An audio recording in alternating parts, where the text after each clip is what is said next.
안녕하세요. 오늘의 뉴스레터에 오신 걸 환영합니다. 2차 세계대전 이후 전 세계에서 유일하게 한국만이 수십 년 동안 실체의 적이 있었던 국가이다. 그리고 그 실체의 적은 핵무기를 갖고 있다. 그런 국가를 상대하는 한국이 대체 어떤 전쟁 전략을 짜고 있겠는가? 한국은 전면전이 아니라 절멸전을 준비하는 국가이며 털끝 하나도 건드리면 안 되는 국가이다. 현재 국제사회가 혼란스러운 틈을 타 독도를 뺏어와야 한다고 외치는 극성 일본 혐한들의 목소리가 커지고 있습니다. 특히나 주한미군이 철수할 수도 있다는 떡밥이 일본에까지 화제가 되며 만약 다시 미국이 고립주의로 돌아간다면 그때야말로 한국의 버릇을 고칠 수 있는 기회라고 망언을 하고 있는 것이죠. 그런데 이러한 극성 혐한들을 참교육시킨 일본인이 있었는데요. 바로 십수년 동안 한국의 군사력과 전쟁 억지 전략을 연구해온 퇴역 사령관 토모아키의 일침이었습니다. 그는 일본에서 급격히 주목을 받고 있는 독도 침탈 시나리오가 말도 안 되는 엉터리라며 이 세상엔 절대로 건드려선 안 되는 국가가 있는데 그 중 하나가 한국이라고 말했죠. 한국은 북한이 핵을 사용했을 때 반격하는 전략을 이미 수립하고 있는데 그 전략의 이름 자체가 대량응징 보복작전이라며 한국은 공격을 받았을 때 말 그대로 모든 것을 쏟아부어 상대 국가를 구제불능의 상태로 만든다고 전했습니다. 실제로 KMPR로 불리는 대량응징 보복작전은 한국군의 모든 화력 역량을 전부 쏟아부어 압도적인 총공세를 가해 상대를 섬멸하는 작전으로 응징적 억제의 개념을 구현하고 있다고 평가받고 있습니다. 토모아키는 한국의 대량응징 보복작전을 처벌적 억제라고 칭하며 그야말로 한국을 공격한다는 건 처벌받는 일이라고 강조했죠. 한국군은 고슴도치 전략을 짜고 있습니다. 이것이 뭘 의미하냐면 한국은 우리를 공격해도 좋다. 다만 공격할 거면 국가의 명운을 걸고 공격해라라고 메시지를 보내고 있는 것입니다. 한국은 핵무기를 가지지 않았는데도 공포의 균형을 유지할 수 있는 유일한 나라입니다. 북핵을 상대하고 있는 한국에게 전쟁 전략은 단순한 전면전이 아닙니다. 내가 죽더라도 너도 반드시 죽일 것이라는 절멸전을 준비하고 있다는 겁니다. 패권을 노리는 군사 강대국들조차 한국을 공격하면 팔과 다리를 하나씩 내어줄 각오를 해야 합니다. 그것이 바로 한국이라는 국가입니다. 토모아키는 한국군이 극단적인 형태의 전면전을 준비하고 있다는 것을 설명하며 이를 잘 보여주는 것이 한국의 예비군이라고 말하기도 했는데요. 그는 한국 예비군의 전투력은 전 세계 5손가락 안에 들 것이라며 이렇게 말했습니다. 한국이라는 나라가 어떤 나라인가? 실체의 적성국인 북한이라는 존재와 지속적으로 마찰을 빚고 있는 주변국들, 즉 가상의 적을 근처에 두고 있는 나라이다. 따라서 한국인들은 엄격한 국가 안보의식을 가지고 있다. 한국의 예비군들이 어느 정도냐면 자신들의 주특기 임무를 수행할 수 있는 능력이 출중하고 심지어 전차를 포함한 국군의 핵심 전력을 실용적으로 운용할 수 있는 능력을 가지고 있다. 도심 속에서 길을 걷고 있는 평범한 한국인이 전차를 운용할 수 있다고 상상해봐라. 이건 미친 것이다. 군대의 다양한 전력을 이용하여 싸울 수 있다는 것은 정말로 막강한 것이다. 나는 아무리 긴 시간 동안 군대에 간다고 하더라도 몸이 기억한다는 것은 결코 쉬운 일이 아닐 텐데 어떻게 한국인들은 쉽게 해낼까라는 의문을 가졌었다. 한국에 대해 연구하고 끊임없이 고민해본 결과 한국인들이 다른 이유는 특별한 안보의식을 갖고 있기 때문이다. 그런데 토모아키는 한국이 미친 나라인 이유는 여기서 끝이 아니라며 예비군보다 더 상식을 벗어난 것이 바로 한국의 민방위라고 말했는데요. 다른 나라에도 민방위와 비슷한 개념의 시스템이 있어서 뭐가 놀랍냐는 의문이 따를 수도 있지만 토모아키는 한국의 민방위는 다른 나라들과 궤를 달리한다고 평가했습니다. 왜냐하면 통상적으로 민방위란 적국의 침략이나 천재지변 등으로 인명과 재산의 입을 피해를 최소한으로 방지하고자 민간인들에 의해서 실시되는 비군사적인 국토방위 인재들이라고 말하는데 사실상 이 역할을 실제로 구현할 수 있는 민방위는 한국만이 유일하다는 것입니다. 한국인들은 국가 자체도 선멸전 절멸전을 준비하고 있는데 한국인들조차도 특유의 끈끈한 민족성 그리고 2번 다시 나라를 뺏기지 않을 것이라는 열망 때문에 어떠한 어려움도 이겨낼 수 있다는 것이죠.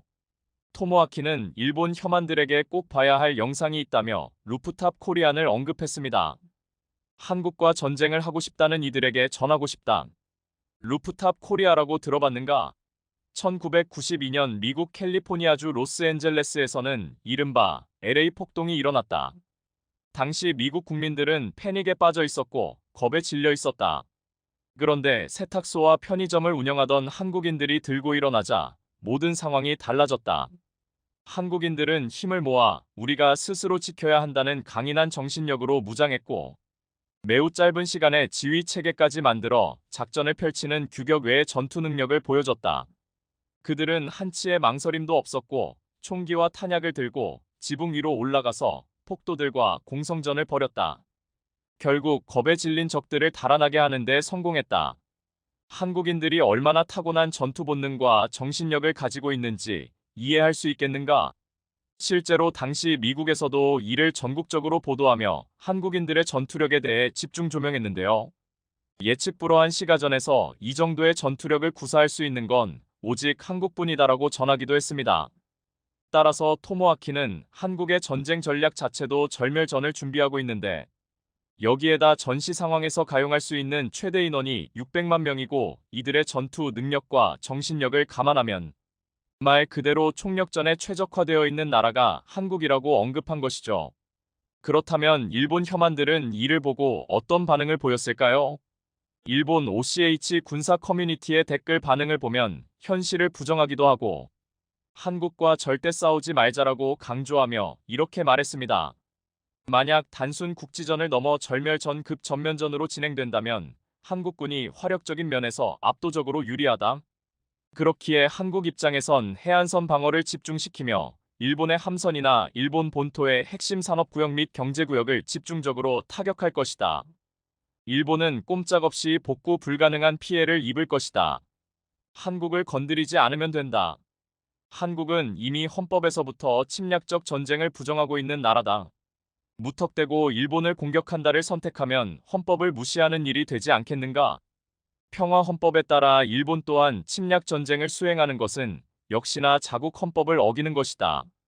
한국과 전쟁할 일 없으니 걱정하지 말자. 많은 사람들이 한국을 점령할 수 있다고 말하는데 애초에 일본은 한국을 점령하고 유지할 능력이 없다. 생각을 해봐라. 한국의 수도권은 도쿄 광역권에 지지 않는 아파트 그라드일 뿐더러 수도권의 인구 또한 한국 인구의 절반이기에 자위대가 상륙한다 한들 수십만 단위로는 택도 없다. 애초에 육상자위대가 한반도에 상륙한다고 하더라도 경기도는커녕 부산이나 대구 일대에서만 적어도 수십만 이상의 사상자가 발생할 것이다. 한국 육군의 파워를 모두가 알고 있지 않은가? 한 군부대 병력의 20% 정도가 사망 앤드 부상자일 때 그 부대는 전투불능 판정을 받는데 이 정도 규모면 사실상 대재앙이 될 것이다. 걱정하지 말자. 일본이 선을 넘지 않으면 두 국가 간의 싸움이 일어날 일도 없을 것이며 일어난다 한들 그 누구도 승리하진 못할 것이다. 양국의 기본적인 국력을 고려했을 때 한쪽이 완전히 상대국을 압도한다고 보기는 어려우며 이에 따라 서로에 대한 완전한 승리는 이끌어내기 힘들다. 한국도 일본을 섬멸시키려면 모든 것을 걸어야 하는데 그러지는 않을 것이다. 일본과 한국은 서로의 무역 의존도가 많이 높은 편이다. 삼성전자가 수많은 일본 중소기업을 먹여 살린다는 말도 있다. 실제로 한국의 대일 무역 적자는 일본 중소기업의 부품이나 소재가 상당 부분 차지하고 있다. 지리적으로만 봐도 한국은 아시아로 통하는 허브지점이고 일본은 태평양으로 나가는 열도이다. 더군다나 한일 간의 경제교류 문제만 보더라도 전쟁이 단기간이건 장기간이건 극복할 수 없는 타격이 간다. 어떤 이유에서든지 한국과 싸울 필요가 없다는 것이다.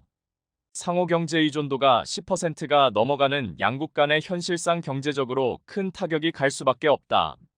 대표적인 예시로 2019년에 한일 무역 분쟁이 터졌을 때 먼저 한국에게 경제 제재를 건 일본은 피해가 없었나? 물론 한국도 피해가 적지는 않았겠지만 한국에 수출하며 먹고 살던 일본 기업들이 아우성을 쳤고 심지어 몇몇 일본 기업들은 아예 한국으로 공장을 이전하는 등 일본 역시 엄청난 타격을 받았다. 한일 양국이 전쟁을 벌이면 어느 나라가 이기든 결국 동아시아에서의 중러의 독주를 막을 만한 세력이 약해진다. 현재 중국, 러시아가 동북아에서 함부로 못하는 건 미국의 영향력과 군사력도 있지만 미국의 동맹국인 한국과 일본의 국력이 중국의 군사력 팽창을 억제할 수 있는 수준인 점이 바로 그 이유가 되기도 한다. 그 때문에 억제를 넘어서 중국의 팽창 독주를 견제할 세력 형성으로 미국이 한미일 연합체제를 확립하려고 애쓰는 것이다. 국제사회가 혼란스러운 틈을 타 독도를 빼짜던 기세는 어디 갔는지 수구리 모드로 변한 혐한들의 모습이었는데요. 앞으로도 한국이 그 어떤 국가도 건들 수 없는 국가로 계속해서 향해 나가길 바랍니다. 지난해 10월 영국군이 중대급 규모로 강원도 과학화 전투훈련단을 찾아와 훈련을 벌였습니다. 무박 3일로 치러져 전차, 장갑차, 자주포, 헬기, 드론과 무인기 270여 대가 투입되었다고 했습니다. 그런데 영국군은 함께 공세를 펼치던 국군 훈련부대가 뒤처지자 이를 못 참고 홀로 돌파하다가 고립되었습니다. 이에 상대 부대에게 포위되며 집중 공격을 받았는데 마지막에 탄이 떨어지자 돌까지 던지면서 끝까지 저항했다고 했습니다. 상대 부대를 얕보다가 완전히 당했다고 했는데 영국군은 순간 과몰입해서 돌까지 던지며 버티려고 했다고 했습니다. 한 국내 커뮤니티에서는 당시 훈련장에서 보았던 목격담이 등장했는데 자신이 영국군이랑 같이 정갈부대를 상대했는데 완전히 당했다며 너무 밀리니까 나중에는 일부러 1차 통제선도 내주었다고 말했습니다. 그는 겉으로 보기에 영국군이 피지컬이 좋아서 기대했는데 나중에 통제관한테 들으니 전멸당했다고 했습니다. 그러면서 당시 상대한 무시무시한 북한군으로 보이는 부대의 사진을 게시했습니다.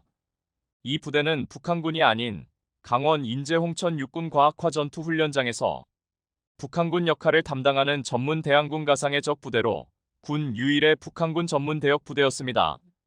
단 한 번도 싸워서 패한 적이 없다는 전설의 부대, 바로 그 정갈부대입니다. 이번에 영국에 앞서 세계 최강의 무기를 자랑하는 미군도 당해내지 못했다는 부대였습니다. 영국군은 무참한 패배에 적지 않게 충격을 받고 돌아가 놀라운 발표를 했습니다. 영국 육군이 매년 한국의 과학화 전투 훈련장 KCTC에서 훈련을 하겠다는 것이었습니다.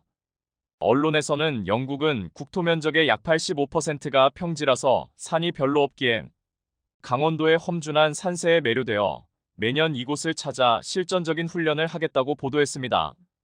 영국군은 2022년 소대급이 처음 참가하고 지난해엔 규모를 늘려 중대급이 참가했는데 이제 매년 실시하는 정례화 방안을 추진하기로 했다고 했습니다. 그런데 군사 전문가들은 영국군이 강원도에서 훈련을 하는 것이 단순히 산악지형에서 훈련하기 위함이 아니라고 했습니다. 여기에는 최첨단 훈련 시스템과 더불어 어떤 부대도 이길 수 없다는 무시무시한 한국의 특수부대가 있기 때문이라고 했습니다. 북한군으로 위장한 정갈부대와 험악한 지형에서 싸워서 실전 감각을 키우려고 하는 것입니다. 영국군은 최근 이스라엘 전쟁으로 인해 가자 지역에 배치될 수 있다는 보도가 나오고 이미 러시아 우크라이나 전쟁 지역에 일부 투입되어 있다는 사실도 전해진 바 있습니다. 또한 미군과 함께 후티 반군 공습에도 참여하고 있습니다. 지금 영국 내에서는 러시아와 같은 나라와 전쟁할 경우를 대비해서 수만 명 규모의 시민군을 동원할 수 있도록 훈련하고 장비를 갖춰놔야 한다는 말까지 나오고 있습니다. 영국은 지금 실전 경험이 필요한데 이를 한국에서만큼 잘 배울 수 있는 곳이 없다고 했습니다. 영국군은 이미 지난해 오만의 사막이나 노르웨이의 북극 지형의 환경에 대응하기 위해 중앙 아메리카 북동부에 위치한 벨리즈 정글에서 훈련을 벌인 바 있습니다. 그들은 생애 처음으로 정글을 보았습니다. 도착하자마자 더위 속에서 높은 습도 때문에 충격을 받았습니다. 우리가 5에서 10m 내에 있을 때 탐색하고 적의 위치를 감시하는 것은 정말 어려운 일이었습니다. 높은 온도와 습도 때문에 여기에 파견된 모든 군인이 완전히 훈련을 수행하지 못했습니다. 그들 중 일부는 결국 열병으로 인해 대피했습니다. 이렇게 덥고 습한 정글에서 훈련을 받은 영국군은 극한의 상황에서 훈련하는 것도 의미가 있었지만 별 큰 도움이 되지 않았습니다. 당장 전쟁이 벌어지는 우크라이나의 험한 산세와 추위, 가자 지역 등에서 강력한 적과 싸우는 실전 훈련이 필요했습니다. 그 해답을 한국에서 찾은 것입니다. 영국군이 험한 산세에서 손도 쓰지 못하고 당했다는 한국의 정갈부대는 놀라운 존재였습니다. 정갈부대는 부대원 모두가 최고의 능력을 가진 특급 전사로 이루어져 실전과 다를 바 없는 전투 훈련에서 패배를 용납하지 않는 무적의 부대로 평가받고 있습니다. 이 부대는 대한민국 육군이지만 복무 기간의 절반가량을 북한군 군복을 입는데 별칭이 정갈부대인데 산악 정갈처럼 신속하고 은밀하며 치명적인 공격으로 유명합니다. 정갈부대는 혹독한 훈련 과정을 통과해야 자격이 부여되고 20발 사격 훈련에서 대부분 20발을 명중시키고 800M 고지를 한 차례도 쉬지 않고 뛰어오를 정도의 놀라운 전투력을 갖추고 있습니다. 400KMN군도 너끈히 해내야 합니다. 또한 정갈부대원이 되기 위해서는 간부도 병사도 모두 정갈교육대에서 6일간의 교육을 받으며 교전기술, 전투대형, 독도법, 통신장비 사용법, 전투부상자처치 등을 의혀야 합니다. 이 기간 교육생들은 무박 3일간 공격방어 훈련을 실시하며 실전과 똑같은 상황을 경험하게 됩니다. 정갈부대는 적보다 강한 적, 적보다 지독한 적을 구호로 가지고 있으면서 북한군 대신 스파링 파트너 역할을 하지만 사실상 북한군보다 훨씬 더 강력한 훈련부대로 평가받고 있습니다. 이 부대는 한국군의 실전 전투력을 강화시키기 위해 북한군의 특성을 그대로 모방해 적용합니다. 산악지형에 특화된 북한군이 총을 한 손으로 잡고 내달리는 방식인 한손 파지법을 사용하기도 하고 통신장비가 열악한 적군처럼 전장 상황을 육성 릴레이로 전파해 적의 위치와 소대장의 지시사항을 모든 소대원에게 정확히 전달하는 모습을 보여주기도 합니다. 놀랍게도 이 부대는 한 번도 패배한 적이 없고 상대 훈련부대가 2배나 많은 병력을 투입해도 사망자를 4배 가까이 기록한 사례도 있습니다. 강원도 인제에 있는 과학화전투훈련단에 가면 험준한 산세에 도사리고 있는 정갈부대를 만날 수 있습니다. 이들은 뛰어난 전투력과 변화무쌍한 전술로 훈련부대를 압도하는 모습을 보여줬는데 육군 야전부대와 연십회 이상 훈련을 하고 주한미군도 1년에 3차례씩 맞붙고 있습니다. 지난해 10월에는 5개국 8팀이 참가한 국제과학화전투훈련 경연에 참가해 한미연합군의 카운터 파트너로 맞붙기도 했습니다. 정갈부대는 최신 장비로 무장한 미군을 상대로도 밀리지 않은 모습을 보여주었는데 미군은 스트라이커 장갑차, 휴대용 드론 등 최신 장비를 동원해 정갈부대는 장비나 무기에서는 열세가 있었지만 지형과 기상을 이용한 기만작전을 펼쳐서 미군 대대를 완벽하게 섬멸했다고 했습니다. 지형을 속속 파악해 아군이 유리한 곳으로 상대를 유인했고 상대가 의숙하지 않은 기상 조건에도 충분히 대비돼 있었다는 것입니다. 이후 미군 측은 정갈부대와 훈련하는 횟수를 늘리길 원했다고 했습니다.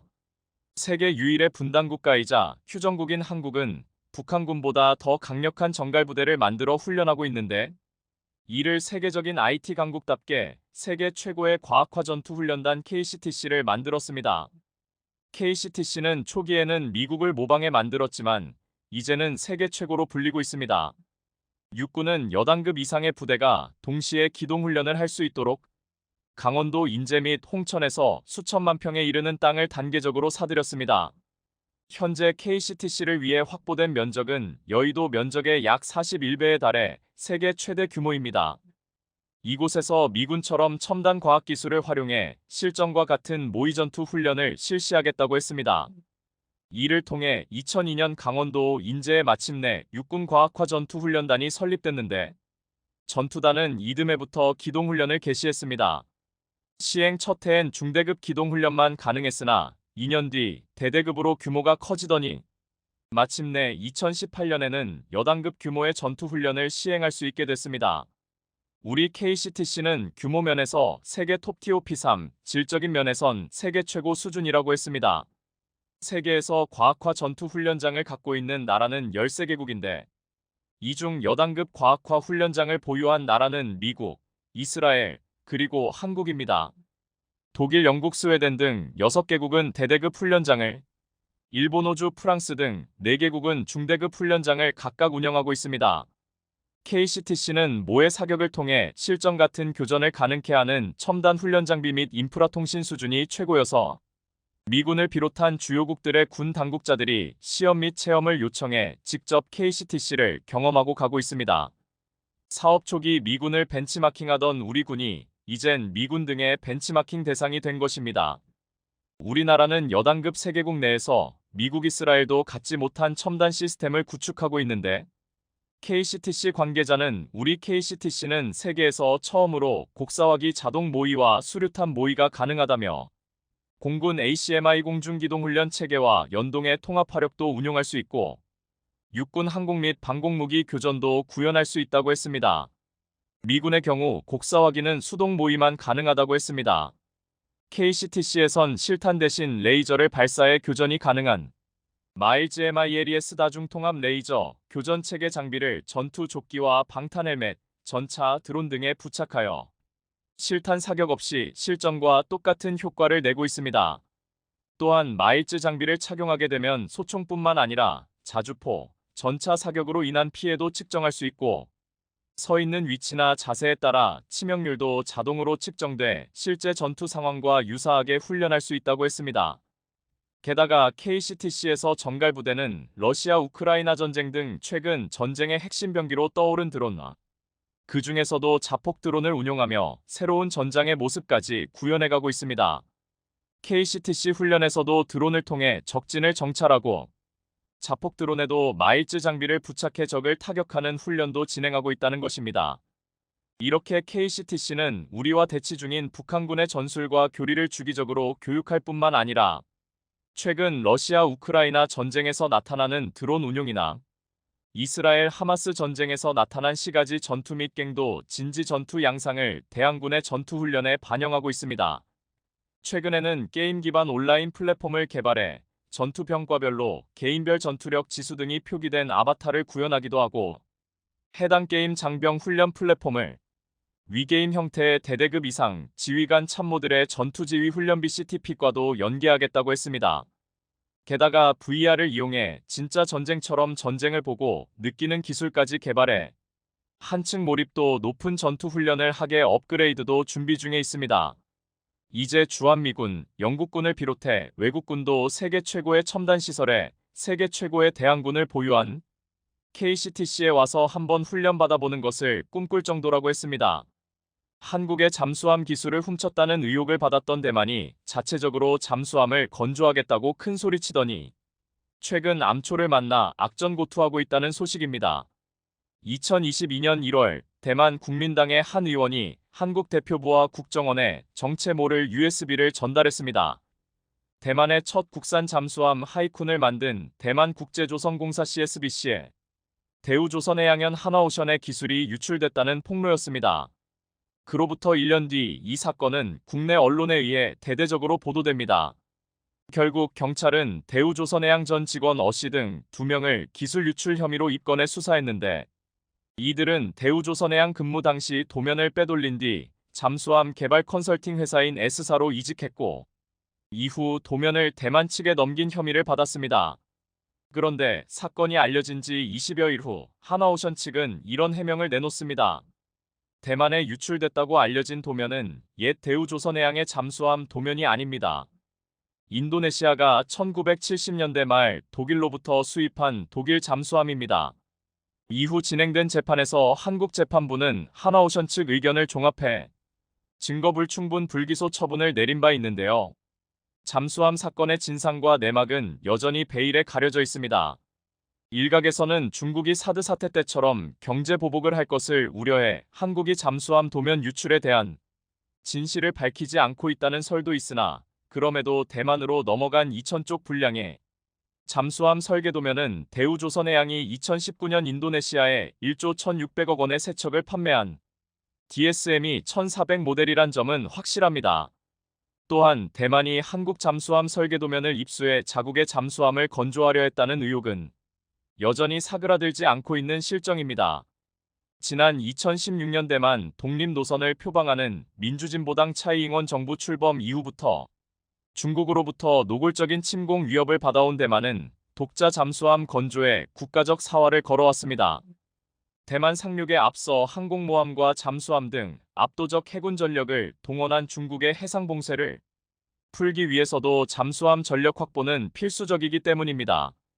하지만 잠수함을 독자 기술로 건조하는 일은 결코 쉽지 않은 일이었습니다. 대만은 그간 잠수함의 해외 구매는 물론 독자 건조에 이르기까지 가진 방법을 고려했지만 줄곧 중국의 집중 견제를 받아왔고 대만의 잠수함 건조 기술을 이전하겠다는 나라는 나타나지 않았습니다. 모두 중국의 강력한 보복이 두려웠기 때문입니다. 그런데 2023년 대만은 자국이 최초로 자체 개발했다고 홍보해온 잠수함 하이쿤을 선보였습니다. 이는 차이잉원 대만 총통이 2016년 총통 취임과 함께 시작한 신형 잠수함 건조 프로젝트가 무려 7년 만에 첫 번째 결실을 선보인 것이라 민진당은 이를 대대적으로 홍보했고 국민들도 흥분했습니다.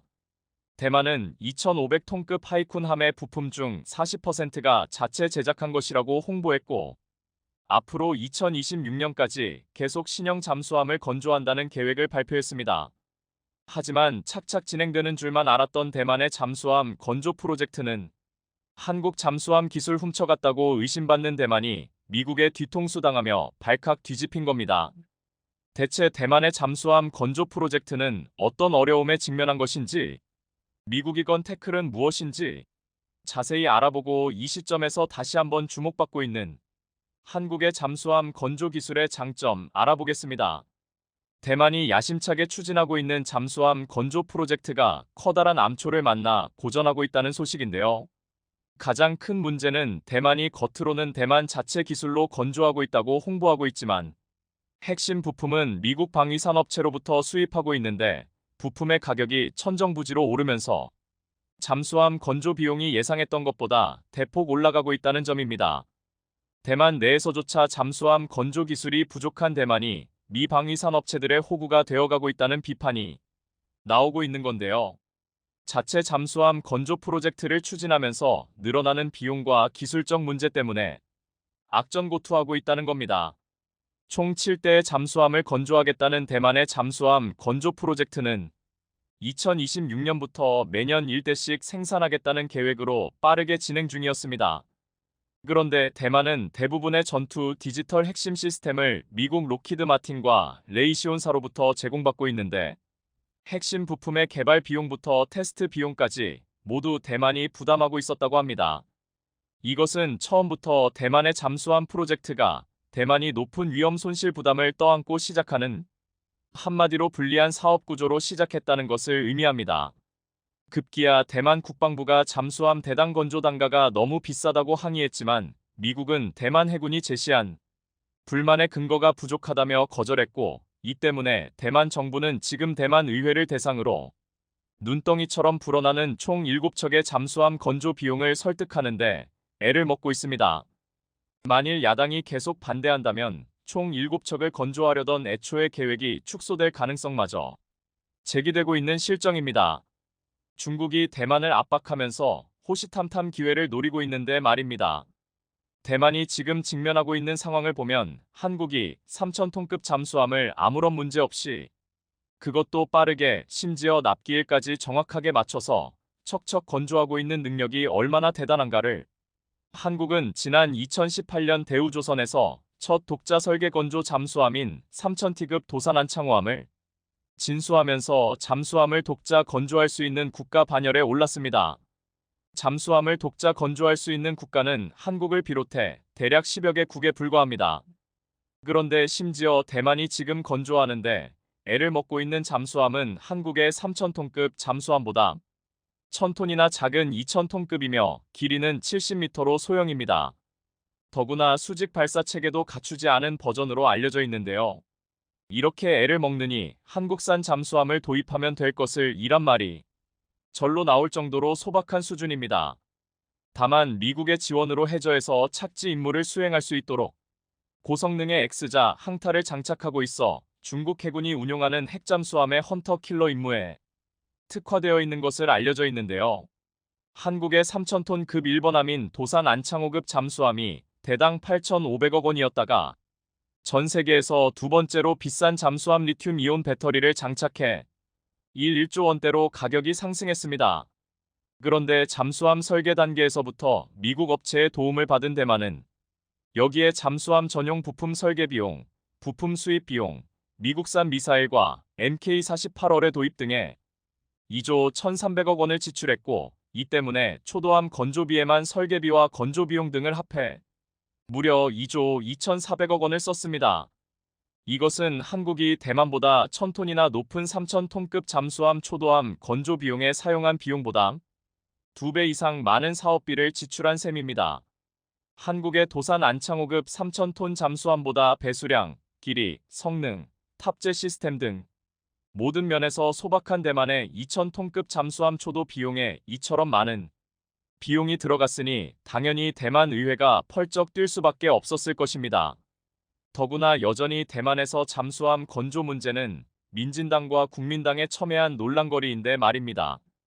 중국의 예상되는 침공으로부터 대만을 방어하기 위해서 독자 잠수함 건조가 반드시 필요하다는 민진당과 과도한 예산 및 중국을 자극한다는 이유로 이에 반대하는 국민당이 첨예하게 맞서면서 지난 대만 총통 선거 때 잠수함 건조 문제는 선거 전 내내 최대 쟁점 중 하나였을 정도로 논란거리입니다.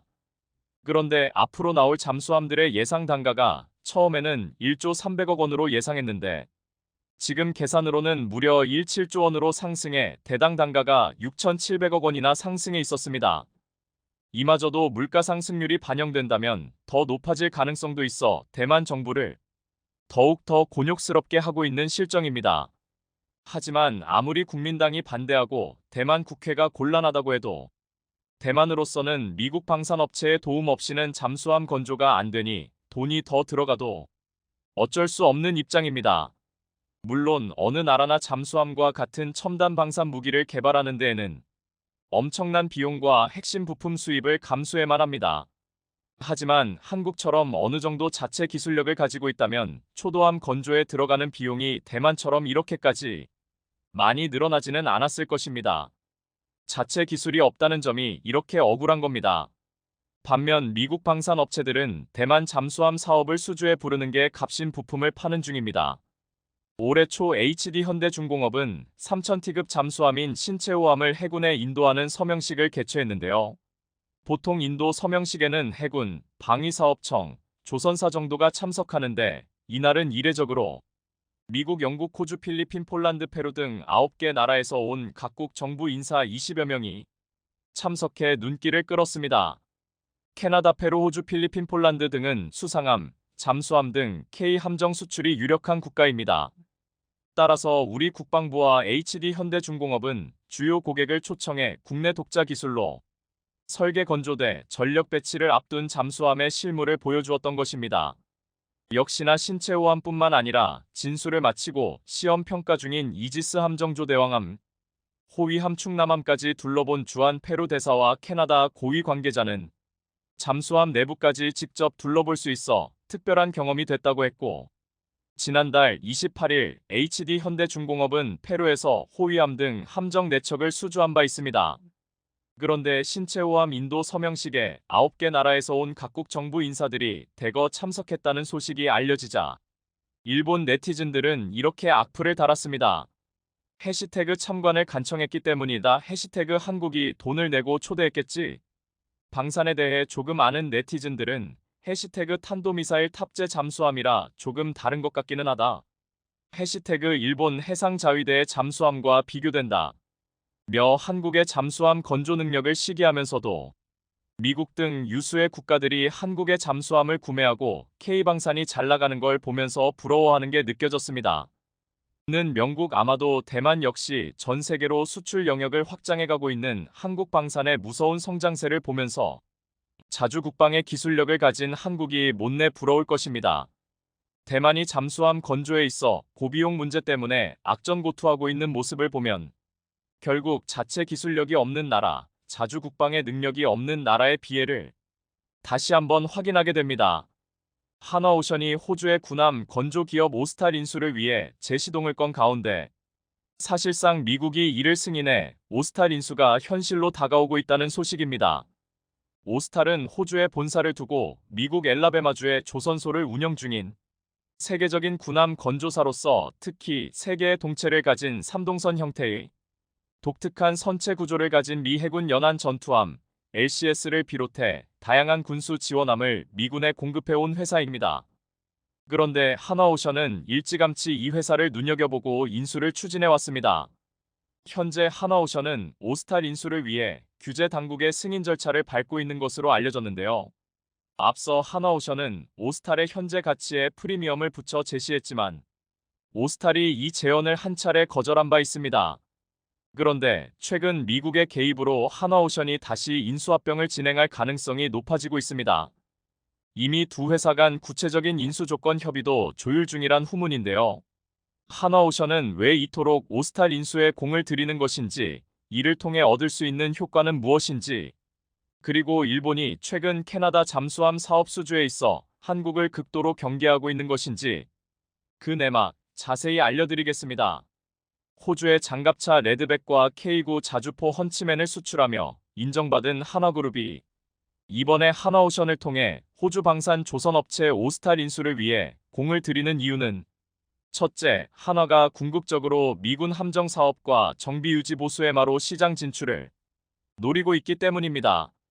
오스탈은 인디펜던스급으로 알려진 미 해군 연안전투함 LCS를 건조하는 기업으로서 한화가 오스탈을 인수하면 미군 함정 사업과 정비 유지 보수 해마로 시장 진출에 상당히 유리해지기 때문입니다. 한화오션이 함정 정비 유지 보수 해마로 사업에 적극적으로 투자하는 것은 일단 시장 규모가 엄청나기 때문입니다. 시장 조사업체 모도 인텔리전스에 따르면 세계 해군 함정 MRO 시장은 올해 약 78조 원에서 오는 2029년이면 약 88조 원 규모로 성장할 전망입니다.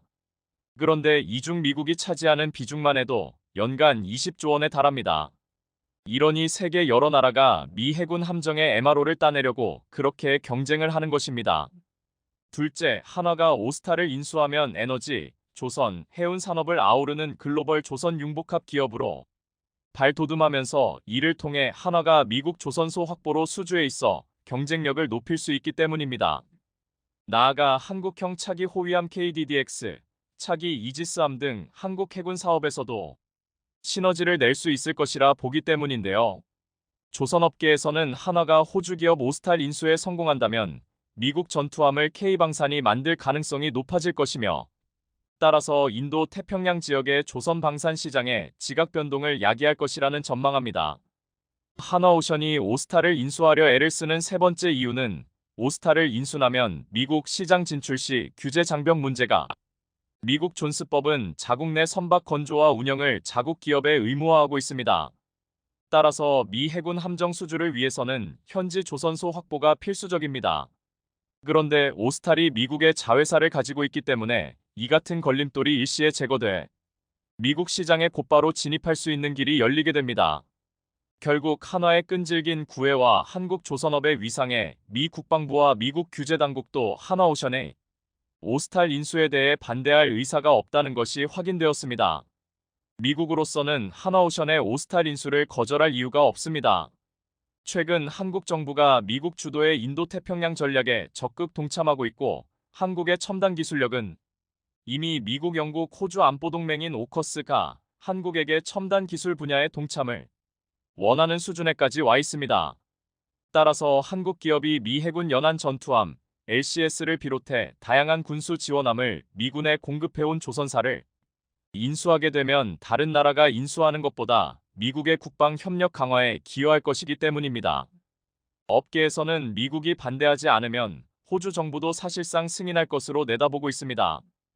호주로서도 이미 잠수함 건조 능력은 물론 무인 잠수정, 수상정 설계에 있어서도 기술력을 인정받고 있는 한화오션이 자국 기업을 인수하는 것이 나쁠 리 없습니다.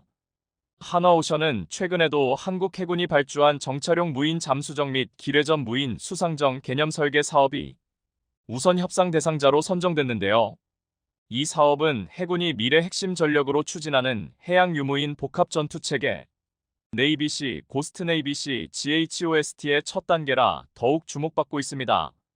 더구나 최근 한화오션은 함정 건조와 창정비 사업 수주는 물론 풍력 사업과 플랜트 사업을 넘겨받아 해상 풍력과 플랜트 사업을 키워 총 1조 1천억 원의 매출 달성을 목표로 하고 있습니다. 이러한 조선업 및 함정 건조 능력이 인정받았기 때문에 미국이 승인한 것이며, 이를 발판으로 북미 함정 유지, 보수 사업은 물론 잠수함 사업까지도 장악할 전망인데요. 한국의 이런 적극적 행보에 가장 긴장하고 있는 건 바로 일본입니다. 최근 일본 언론들 사이에서는 캐나다 잠수함 도입 사업에서 한국이 일본보다 더 유리할 것이란 전망이 나왔습니다. 지금까지 일본은 한국의 잠수함 건조 국산화는 70%에 불과하다. 잠수함 건조 역사도 일본보다 짧다. 리튬 이온 건전지를 탑재한 실적이 없다 등등 한국을 깎아내리는 데 주력해왔습니다. 그런데 최근 들어 논조가 달라지고 있습니다. 최근 일본 언론들은 캐나다 잠수함 사업을 따내기 위한 물밑 접촉이 활발한 가운데 일본이 지금까지는 유리하다고 보여졌지만 일본이 갖고 있는 단점을 개선하지 않으면 한국의 승리를 내어줄 수도 있다고 한국에 대한 노골적인 경계심을 표출했습니다. 특히 한국이 일본에는 없는 핵심 기술 이전 제한, 수직 발사 체계 기술 등을 갖춘 장보고 3급 잠수함을 제안하고 있으며 여기에 한국 정부도 아낌없이 지원하고 있어 우습게 볼 상대가 아니라고 지적하고 있습니다. 또한 캐나다는 핵기술이 뛰어난 국가인데 한국과 캐나다가 밀착하면 핵 추진 시스템까지 협력을 강화할 가능성이 있어 경계해야 한다는 것까지 우려하고 있습니다. 냉전 시대의 캐나다는 미국의 보호로 인해서 적극적인 무기 개발을 추진하지 않았지만 전투기 엔진과 첨단 항전 장비, 핵기술에 있어서는 여전히 탑 기술을 가지고 있어 무시하기 어려운 나라이며 미국이 러시아 방어를 위해 캐나다의 역할을 주문하고 있는 지금 조만간 잠에서 깨어날 것이라고 전망되고 있는데요. 이런 캐나다와 한국이 잠수함 사업으로 밀착하면 어떡하느냐가 일본의 우려인 것입니다. 그런데 일본 언론들이 보기에 캐나다 잠수함 사업에 도전장을 낸 자국 기업들, 즉 미쓰비시와 가와사키 중공업은 적극적으로 나서고 있지 않습니다. 반면 한국은 이미 잠수함 사업에 경험이 많은 영국 밥콕 인터내셔널과 손을 잡고 캐나다 잠수함 사업을 따내기 위해 동분서주하고 있다며 일본 기업들에게 좀 더 치열해질 것을 주문하고 있습니다. 구체적으로 일본이 자국 조선사들에 대해 고객이 원하는 방향으로 변경을 해서 고객의 니즈에 맞추어 주어야 하는데 일본 조선사들이 이런 점에서 융통성이 부족하다는 지적을 할 정도로 애가 타 있었습니다. 그러면서 일본 언론들이 주목한 것은 최근 한국 방산이 보여준 해외 수출 능력입니다. 사우디, UAE, 필리핀, 폴란드 등 수많은 나라에 한국 방산이 수출되고 있고 이를 통해 주요 무기 수출국인 미국, 프랑스, 독일 등과 대등한 수준까지 올라선 것은 물론 이러한 노하우를 바탕으로 잠수함 수출에도 적극적으로 나서고 있는데 일본은 이런 수출 경험이 태부족하다는 것입니다. 일본이 최근 한국 방산의 수출 실적을 보면서 얼마나 뼈아파하고 있는지를 알 수 있는 대목입니다. 그러면서 결국 캐나다 잠수함 도입 사업에서 충분한 기술력과 노련한 사업 능력을 갖춘 한국이 역사와 기술을 자랑하지만 실적이 미미한 일본에 비해 유리할 것이라고 전망하고 있는데요. 일본의 초조함이 느껴집니다. 이런 가운데 최근 한국에서 열린 킬체인 핵심 전력 3000T급 잠수함 신체호함의 인도식에 캐나다가 국방부 고위 관계자를 파견했고 신체호함을 눈으로 본 캐나다가 상당히 인상적으로 한국의 잠수함에 대한 인상을 말하자 바짝 긴장한 모습이 역력합니다. HD 현대중공업이 제작한 신체호함은 한국이 독자적으로 설계하고 건조한 것으로 잠수함 발사탄 도미사일 SLBM 발사를 위한 수직 발사관이 장착됐고 공기 부료 추진 체계 AIP와 소음 저감 장치 등 최신 기술이 적용돼 지상 핵심 표적에 대한 정밀 타격과 은밀한 작전이 가능한 잠수함이기 때문입니다. 더구나 캐나다 정부는 한국과의 국방 협력 범위를 해양 분야로 확대하는 데 관심을 갖고 있다면서 한국과의 협력이 큰 전략적 이점을 제공할 것이라고 밝혀 눈길을 끌었는데요. 캐나다 국방부 대변인은 최근 한국과 캐나다는 공동 전력 개발 및 증강 과제에 대해 의견을 교환했고 회담을 통해 양국의 국방 협력과 참여를 강화하고 있다며 인도, 태평양 전략에서 한국을 가장 중요한 영내 파트너 중 하나로 명시하고 있다고 밝혔습니다. 특히 한국형 전략 잠수함 신체호함 인도식에 직접 참석한 것으로 알려진 마이클 맥도널드 캐나다 연방 상원의원은 한국의 신형 잠수함을 둘러본 소회를 밝혀 이목을 집중시켰습니다. 세계 최대 규모의 조선소를 방문하고 신형 잠수함을 둘러볼 수 있는 기회를 갖게 되어 기뻤다. 한국은 위대한 민주주의 국가이자 서구의 동맹국이다. 한국의 친구들과 이번 행사를 함께 할 수 있어서 영광이었다. 이렇게 캐나다 측에서 호의적인 반응들이 나오자 일본이 더욱 한국을 경계하기 시작했는데요. 최근 글로벌 방위산업 시장에서 맹위를 떨치고 있는 K방사는 바닷속까지 영역을 확장하고 있습니다. HD 현대중공업과 하나오션은 캐나다, 폴란드, 필리핀 등 잠수함 사업에 도전장을 내밀며 역량을 집중하고 있는데 특히 캐나다 잠수함 도입 사업 이외에도 폴란드의 오르카 ORKA 프로젝트에도 집중하고 있습니다. 오르카 프로젝트는 3,000톤급 디젤 잠수함 4척 도입 사업을 추진 중인데요. 하나오션은 캐나다는 물론 폴란드 잠수함 사업까지 수주하기 위해 총력을 기울이고 있습니다. 이런 분위기 속에서 호주의 장갑차 레드백과 K9 자주포 헌치맨을 수출한 하나그룹이 오스탈 인수에까지 성공한다면 오스탈이 그간 쌓아온 기술력과 노하우는 물론 미 해군과의 탄탄한 네트워크가 한화의 커다란 자산이 될 것이 분명하며 이 모든 것이 합해져 북미 잠수함 수주에도 긍정적인 영향을 끼칠 전망입니다. 호주로부터 반가운 소식을 기대해봅니다. 너무 크고 유연성이 없으며 F-22만큼 좋지도 않습니다. 느낌이 좋지 않아 미국 F-35와 비교할 수도 없고 하강을 할 줄도 모릅니다. 추악하고 멍청하다. J-20의 갑작스러운 F터버너 소리가 너무 무서워서 손이 떨릴 정도로 충격적이었다. 2021년 청두 항공기 뒤편 산비탈에서 J-22 오랫동안 저고도로 비행하는 모습을 지켜보니 소리가 너무 크고 딱딱거렸다. 최근 중국판 유튜브 빌리빌리에 중국이 자랑하는 5세대 스텔스 전투기 J-20의 영상이 여럿 올라오자 중국인들이 이를 보고 리얼한 반응을 보이고 있습니다. 한 중국인은 J-20에서 나는 굉음을 확인하고는 내가 평소에 듣는 소리가 무엇인지 드디어 알았어요 라고 말하고 일부 중국 네티즌은 당황하지 마십시오. 이것은 단지 농업용 분무기일 뿐입니다. 엄마, 나도 이 장난감 갖고 싶어요 라고 조롱하는 투로 말하기도 했습니다. 중국은 20여 년 동안 전투기 엔진 개발에 매달려 개발해낸 J-22 조롱거리가 되고 있습니다. 중국은 J-22 미국 록히드 마티의 F-22, F-35 등과 비교할 수 있는 5세대 전투기로 자랑했습니다. 하지만 중국이 개발한 J-20에 결정적이고 치명적인 문제가 있었는데 바로 J-20 스텔스 전투기의 핵심 중의 핵심인 제트 엔진 문제였습니다. J-20은 처음에 러시아 JRAL-31F 엔진을 탑재했지만 이후 20년에 걸쳐 개발했다는 중국산 엔진 WS-15로 바꾸었지만 지금 신뢰를 얻지 못하고 있습니다.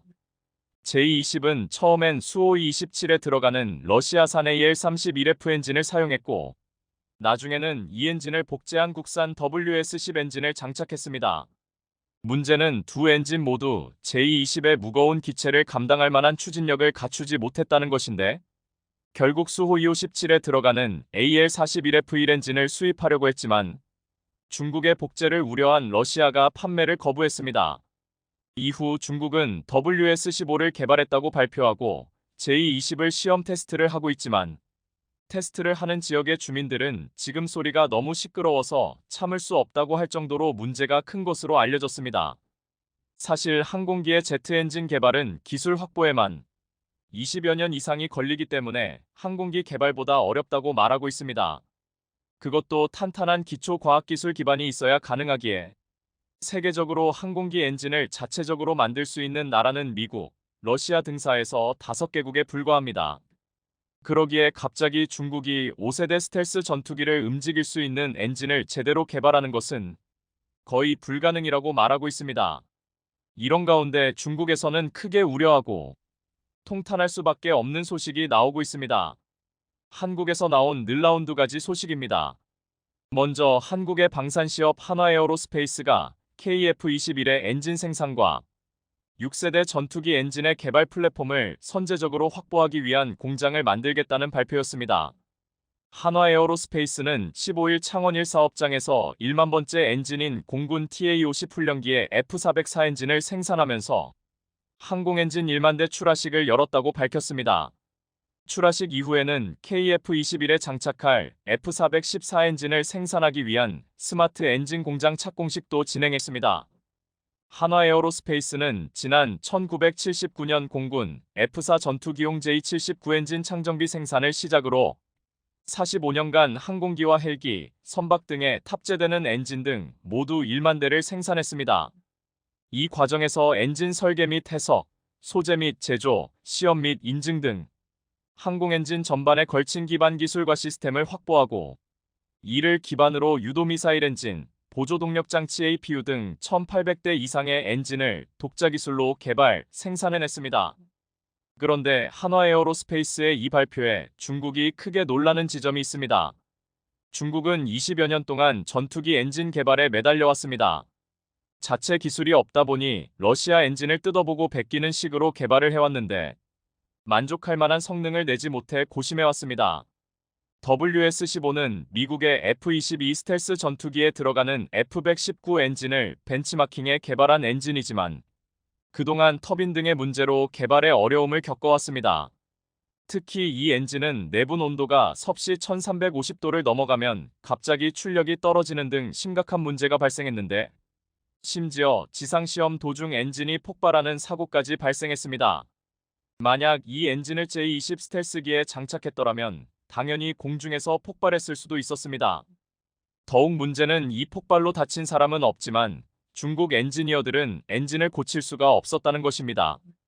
중국 CCTV 군사평론가인 숭중핑은 흥콩 사우스 차이니 모닝포스트 SCMP 인터뷰에서 WS-15는 비행시간이 50만 시간 이상인 F-119와 아직 큰 격차가 있다며 이제 시험에 성공한 것으로 대량 생산까지는 많은 테스트와 개량 작업을 거쳐야 한다고 했습니다. 중국은 사실 자신들이 5세대 전투기에 넣은 엔진을 개발할 수 없다는 것을 알고 우크라이나 전쟁 발발 이전인 지난 2021년 3월 세계 최대 화물기를 비롯해 헬리콥터 및 비행기용 엔진을 만드는 우크라이나의 모터 시즈모터 SICH의 지배 지분을 인수하려고 했습니다. 아예 기술이 있는 해외 기업을 통째로 사겠다는 것이었습니다. 현재 전투기용 제트 엔진을 생산할 수 있는 나라는 미국과 영국, 프랑스, 러시아 그리고 우크라이나입니다.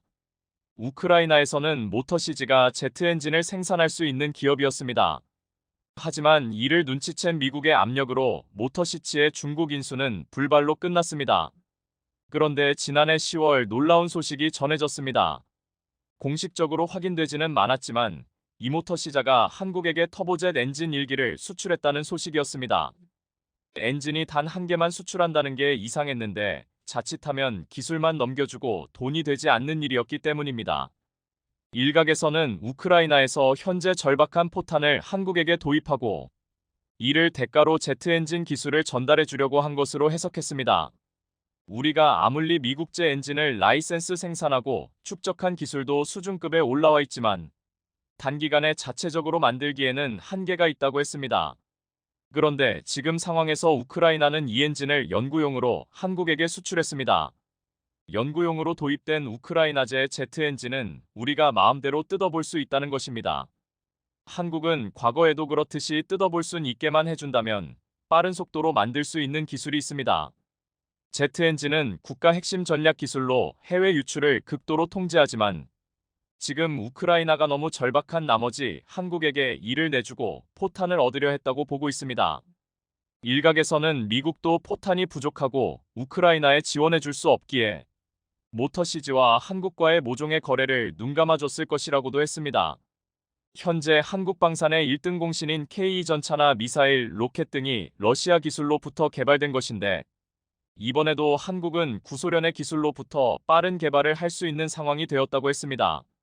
한국은 그동안 꾸준히 미국의 엔진을 생산하면서 수많은 기술을 축적했는데 이 상황에서 연구용 제트 엔진을 수중에 넣었다는 것은 엄청난 의미였습니다. 어쩌면 이 제트 엔진을 받으면서 10년 이상을 단축할 수도 있다고 했습니다. 현재 KF-21급 엔진의 국산화율은 30에서 40% 수준입니다. 한화에어로스페이스는 2030년까지 정부와 함께 KF-21 엔진 과동급 수준인 15,000파운드급 첨단 항공 엔진을 독자 개발하고 나아가 인공지능 AI와 유무인 복합 운용 등이 요구되는 6세대 전투기 엔진 개발도 추진한다는 구체적 계획을 밝혔습니다. 지금 한화에어로스페이스가 KF-21 엔진을 개발하고 6세대 전투기 엔진까지 만들겠다는 하는 이 목표가 예정된 계획보다 훨씬 빨리 이뤄질 수 있다고 전망하고 있습니다. 재밌는 것은 남의 것을 모방하고 뺏어오는데 능숙한 중국이 그토록 원했던 우크라이나 제트 엔진 기술을 한국이 가지고 와 5세대, 6세대 제트 엔진을 만들 수 있게 되었다는 것입니다. 한국산 제트 엔진을 불이 머지 않았습니다.